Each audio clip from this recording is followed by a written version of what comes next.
Can the Rodecaster Pro II work with the sound system in a live sound environment? Can you use this at a live event? Now, the Rodecaster Pro II is extremely popular for podcasting, live streaming, home recording, or making YouTube videos exactly like I'm doing right now. It's only a matter of time before you have an audio mixer like this, and eventually somebody you know knows that you have an audio mixer, you know you have an audio mixer, and you think, hey, maybe I can help out with a live event because I have one of those at home. So in this video, we're going to take a look at the strengths and weaknesses of the Rodecaster Pro II if you were to use it in a live sound environment. We're going to do a quick demo and setup here. Then we're going to talk about the pros and cons. Then we're going to talk about the types of events that I think are feasible to use with the Rodecaster Pro II. And then we're going to talk about the events that I don't think you should be doing with the Rodecaster Pro II. Now, if you are looking for pricing or specs for anything that you see in this video as we're doing the setup, please do check out the links down in the description below. You'll find everything that you see in this video available from a variety of online retailers to make sure that you are getting the best price possible. Okay, let's walk through doing a live sound setup and all the things that you're going to need in order to just connect to a normal PA system as a traditional event would have. Now, the first thing that you're going to need to do is you're going to need to go into the menu, go to settings, then you're going to go to outputs, then you're going to go to monitor. Now, what you need to do here is you need to turn off the auto mute and you need to choose fixed level output. By default, your audio mixer here, the Rodecaster Pro II, is trying to protect you from getting feedback from the microphone and your studio monitors, so it has an auto mute mode, but we want fixed level, line level outputs. This is what you need in a live sound environment, so it just goes out through the PA system. We can go home, and then we're going to open up our first channel here. Now, first of all, let's connect the output of the Rodecaster Pro II into our external powered speaker here. I just reviewed this speaker yesterday. It's a Mackie Thrash 212 Go. The cool thing about it here is that it is battery powered, so you don't actually need a power cable anymore. These things are getting so cool. Okay, actually I'm gonna leave this turned off. Now the output of the Rodecaster Pro II has a 1/4-inch TRS output. So we need a cable like this. This cable will convert that 1/4-inch TRS output to XLR. This is a balanced cable. Both ends are balanced, so you don't need any other adapter, converter, or transformer, or anything like that. A simple adapter cable like this is perfectly suitable to converting the output on your Rodecaster Pro II to being XLR, so you can make those long runs in a live sound environment. So I'm going to connect this to the back of the Rodecaster Pro II to the 1/L. This is the left output of the main stereo output. Then you can use any XLR cable of any length up to 1,000 feet to connect this to your powered speaker. Now there is an order of operations here. You do want to connect this before you turn on your powered speaker. I'm going to connect this, then turn it on. Now that the speaker is turned on, we can think about connecting our microphone. So let's go into our channel here and just make sure that phantom power is turned off. I did just do a fresh factory reset, so all the settings are at their bare bones default. We're just going to select dynamic mic and make sure that phantom power is turned off. Next, we can connect our XLR cable to the back of the audio mixer. Then we can connect our other end of the XLR cable to the back of the Shure SM58. This is by far the most popular microphone to use for live events. Once we're in our channel here, we can turn up the gain if we want a little bit. But as we turn up the microphone, you should be able to hear my voice coming out through the speaker. And there you can hear a little bit of feedback. This isn't the optimum environment for this type of thing, but you can hear that it is working. Obviously, if I improve my mic position here, that will help quite a bit. Now, as you heard, there's quite a bit of booms as I'm moving this microphone around. So what we want to do is we want to add a high pass filter or a more aggressive high pass filter. So we're going to make sure that we go into our advanced settings here, click the high pass filter, and then I'm working upside down here, but we do want to set it so it's closer to like 80 to 120 hertz. So for me, I'm just going to go right up to 100. This is really common in a live sound environment. What you're basically doing is you're asking to take this microphone out of the subwoofer of the sound system that's at your event. It'll prevent a lot of booms and popping and that. The Shure SM58 is great at this type of thing, but you still need a high pass filter. Next, we're going to go back, and then we got to set our EQ here. Now, this is the part that's a bit tricky, and this takes a bit more time to do with the Rodecaster Pro II compared to an audio mixer that's built for live events. So if we look down, our mid there is already at 400 hertz. So I'm just going to do a slight mid cut here. Sorry, I'm working upside down. And then on the high frequencies, we're going to move this over. So it's about 2500 hertz or something like that. And then we're going to do a slight bump. What we've done here is we've basically taken a little bit of mud out of this microphone. This really helps in a lot of ballrooms, and even in this environment, it'll help prevent that feedback. Here you can see that I'm driving the fader a lot more, and we're not getting any feedback anymore. An EQ curve like this will remove that 400 hertz where it's really susceptible to that, and then it bumps up to 2.5 kilohertz, so you do get more clarity. Okay, so now let's go back. So the microphone is set up. This is working exactly right. Okay, I'm going to turn this down for now. The next thing that you're going to want to set up is some sort of DI box in case there's music playing. You can obviously connect your phone directly to the Rodecaster Pro II, but in a live environment, oftentimes there's a laptop that's maybe 10 feet away or something like that, and USB isn't the best thing to make that distance. Sometimes you end up with a laptop or a playback device that's up on the stage, maybe 50 or 100 feet away. So let's quickly connect a DI box and see how that looks.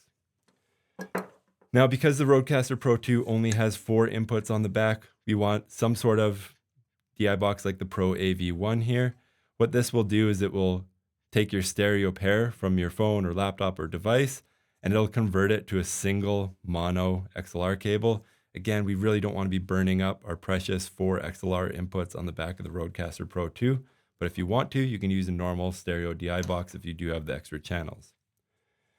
So how this works is pretty simple. You can take your phone, you can connect it to an adapter that takes the USB-C or Lightning out of the bottom of your phone. I have a link down in the description if you want that. Then you're going to need some sort of a cable like this that will take the headphone jack output of that converter and convert it to a left-right mono cable. And then your DI box will balance that cable so you can make the long run. So I'm going to connect this to my phone and the other end to my DI box here. Now red is always right, gray is left. And then we can take our XLR cable now and connect that DI box into our audio mixer. Now, what a DI box does is it converts that line level signal, and as it transforms it and it balances that signal for us, it converts it to a mic level signal. So we're going to be using an XLR mic level input on our Rodecaster Pro II. I'm going to connect this XLR cable into channel 2 on the Rodecaster Pro II.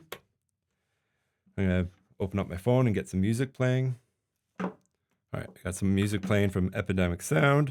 I'm going to select channel 2 here. I'm just going to go to the basic dynamic input. I'm going to turn off processing, so it's basically just giving me a mic input. You can see here that my level is set up pretty good, so I'm going to raise the fader. And there, we got music. So that's pretty much everything that you have to do in order to get a functional sound system going out of the Rodecaster Pro II in a live sound environment. Okay, let's talk about some of the pros here of using the Rodecaster Pro II for live sound. After this demo, the Rodecaster Pro II is quite actually inexpensive for a lot of the features that you get if you're using this for live sound. You usually don't get things like a de-esser, for example, built into this at this price point. You usually have to spend about $3,000 on a digital audio mixer before you can get VSTs that will do de-essing and that type of thing. So right there, that's pretty good. The preamps are great. There's a ton of clean gain in here. It will work with any microphone. You do have a reverb unit. You do get compression. You do have EQ. You do have a high pass filter. So there's a lot of things that are working for you here. Now, if you have a simple event with 4 inputs, that's great. And you even get the sound pads if you want to add a dynamic event, or if you want to preload some music for intros and outros, you can do that. And of course, a really nice feature is that you can built-in record straight from the audio mixer to an SD card. And the USB connectivity means that you can have 2 laptops as playback devices or 2 laptops as multi-track recorders. That is a ton of functionality. That's a lot of good reasons for you to consider using this in a live sound environment. Okay, now let's talk about some of the cons of using the Rodecaster Pro II. One thing when I'm using this, if we go to the channel here, if somebody new is walking up to the microphone, you generally have about half a second to quickly set your preamp gain and set your level on the fader. before they start talking, before you weaken the confidence of that presenter. If you're too slow, you're going to create this awkward moment where the presenter behind the microphone will be looking around and asking if the microphone is on or if it's set up correctly. And if you're too fast, then you create this moment where there's feedback or there's something like that and it's distracting. Either way, you're going to have a whole bunch of people looking at you, wondering if you know what you're doing. There's a reason that every analog audio mixer has a gain knob at the top of the channel strip. A lot of digital audio mixers do too. And if they don't have a gain knob assigned per channel, it's extremely fast to quickly select the channel and then use any of the utility knobs to adjust the gain depending on the audio mixer that you're using. I think hammering on the touchscreen here is going to be too slow if you're doing an environment where there's a podium microphone or something like that and you're having a bunch of different presenters.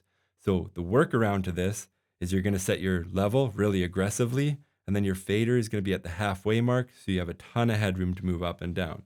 This isn't the worst thing. You can deal with this one. Now, when it comes to EQing, this is very slow using the Rodecaster Pro II. With any other audio mixer, you should be able to quickly EQ the mic for the person in less than 5 seconds. Here, you have to navigate. There's a difference between a high pass filter, then you have to go back, then you have to do your EQ, and the touchscreen is so small and the interface is so bad, it's really hard. You end up really close to your audio mixer and you're losing the context of the vent. You're not seeing the stage anymore, and it is quite slow. So that is one pet peeve. Now, it worked pretty good in this video using the Shure SM58, but if you end up with something like an MX412 on the podium, these things are brutal to EQ quickly without causing feedback. You end up with a bunch of short spikes to find all the frequencies that are feeding back, and you literally just can't get that detail out of the Rodecaster Pro II. So if you're using a dynamic microphone like the Shure SM58, you're probably going to be in good shape. But if you're using a condenser microphone like this at a podium, you're going to have a tough time getting enough gain into this microphone without it feeding back. Now, there are a couple just obvious shortfalls of the Rodecaster Pro II as well. There's no master fader. For me, if I'm doing live sound, 80% of the time I have my thumb on the master fader. It's just an old habit. If you're on a digital mixer, you have your thumb on the master fader and your fingers can quickly reach your auxiliary outputs to switch the faders. So it's really, really fast, really easy to use. Here you don't have that. So if you need a general fade out or if it's just overall too loud, you do have to manually try to coordinate all the faders together. Not the end of the world, but it is just another thing that contributes to speed in using this in a live sound environment. Now, of course, with the Rodecaster Pro II as well, there are no auxiliary outputs. So if you need stage monitors, if you need an aux mix, if you are live streaming, if you're doing a hybrid event or any type, you only have your main stereo mix. So you have to make that work for you. You can do some custom routing if you're getting really creative with it to work the headphone outputs as custom mixes, but that's pretty detailed and that's really not what the Rodecaster Pro II is built to do. You can maybe pull it off, but it's just not going to be as fluid as you need in a live environment. And there's only 4 inputs on the back of this audio mixer, so if you do need more than 4, there's no real way of squeezing more into this aside from the USB inputs on the Rodecaster Pro II. Now that we've gone through it all in technical terms, what does this look like in reality? When would I use this for a live event? I think if you're doing any sort of cocktail reception, fundraiser, quick meeting, small corporate event, whether there's 2 powered speakers and a podium, you could handle a podium mic, a lapel mic, a wireless handheld, and an aux input for your music. That's pretty good. Honestly, that covers probably 70% of corporate events that happen on a daily basis. So you can make this work. In those environments, you don't need monitor channels. You don't need aux outputs. If you record on this, you can multi-track record. So that's great. You can always tweak it after the fact. Those are the types of events that I think you could pull off with the Rodecaster Pro II without sweat. Your podium mic will be pretty dialed in, and if you use some tricks with the gain, setting up aggressively so you have lots of headroom on the fader, I think you'll be able to respond quick enough. The EQ is the only thing that's a little bit slow in these environments, but in a corporate environment, you do have a bit more leeway before you have to dial in the EQ, so I think you'll be okay. Now, what events would not work with the Rodecaster Pro II? Anything with music and a band, this is simply not fast enough or not detailed enough in order to pull it off. Anything theater related, you can't save scenes or recall scenes. There's no chance that you'd be able to do that with the Rodecaster Pro II. anything that requires any type of monitor output or aux output. The second somebody asks you for a stage monitor, the Rodecaster Pro II is not going to work for you. And in my notes here, I also have one more that just says anything dynamic. If you're working at a dynamic event that's unscripted or unplanned and there's just kind of random things happening, the Rodecaster Pro II will not be fast enough in order to react to those changes. It's just not built for that. So when we look at using this for live events, my whole thought here is if you're running one or two mics and one or two speakers, no monitor channels or anything like that, I think you could use this. Things like a reception, a cocktail dinner, a quick meeting, a corporate event, anything like that. I think you could fake it with the Rodecaster Pro II. But once it gets beyond that scale, you're going to want a full-size audio mixer with a lot of the features that are built for live events specifically. If you have any questions about this, please leave a comment down in the comment section below.